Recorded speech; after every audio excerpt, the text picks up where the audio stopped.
BJP इस मुल्क को एक हिंदू राष्ट्र बनाना चाहती है। तरफे तमाशा ये है कि अगर एक खानदान में 5 लोग हैं तो 4 भारत के नागरिक हैं, 1 भारत का नागरिक नहीं। और आसाम बॉर्डर पुलिस किसी को भी रोड चलते आदमी को उठा सकती है और कहेगी कि तुम बांग्लादेशी हो और तुम साबित करो। आसाम में सुप्रीम कोर्ट के तहत एनआरसी हुआ, एनपीआर हुआ, उसमें कुछ 20 लाख के करीब आवाम के नाम नहीं आए, जिसमें 2 लाख मुसलमान थे। उन 2 लाख मुसलमानों से कहा जा रहा है कि आप फॉरेनर्स ट्रिब्यूनल को जाओ और अपनी भारत की नागरिकता, शहरियत साबित करो। और वो जो 18 लाख जो गैर मुस्लिम है, उनसे हेमंत बिस्व शर्मा आसाम का मुख्यमंत्री कह रहा है कि हम CAA के तहत आपको सिटीजनशिप दे देंगे।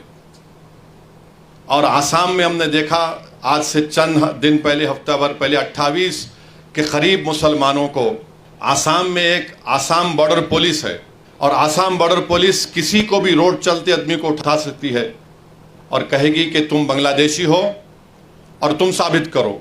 तो फॉरेनर्स जो शहरियत का कानून है, उसका सेक्शन 9 ये कहता है कि इल्ज़ाम अगर मुझ पर लगेगा तो मुझे साबित करना पड़ेगा कि मैं भारत का शहरी हूँ। और उसमें तरफे तमाशा ये है कि अगर एक खानदान में 5 लोग हैं तो 4 भारत के नागरिक हैं, 1 भारत का नागरिक नहीं है।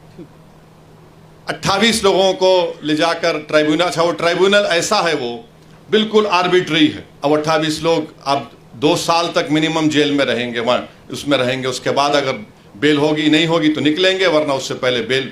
तो ये बताने का मकसद ये कि कानून ये, फिर जहाँ जहाँ बीजेपी की सरकार है वहाँ पर उन्होंने लव जिहाद का कानून बना दिया। जहाँ जहाँ बीजेपी की सरकार है वहाँ पर उन्होंने कह दिया कि हरियाणा में गौ रक्षकों को पैसे दिए जाते, हरियाणा की बीजेपी की सरकार की तरफ से बंदूक के लाइसेंस उनको दिए जाते हैं। इस पस मंजर में आपको वक्फ एक्ट को देखना है। और उत्तराखंड में बीजेपी की सरकार है, वहाँ पर यूनिफॉर्म सिविल कोड का कानून बनाती है और वहाँ पर यह कहा गया कि आप निकाह नहीं कर सकते, स्पेशल मैरिज एक्ट में आप शादी करो।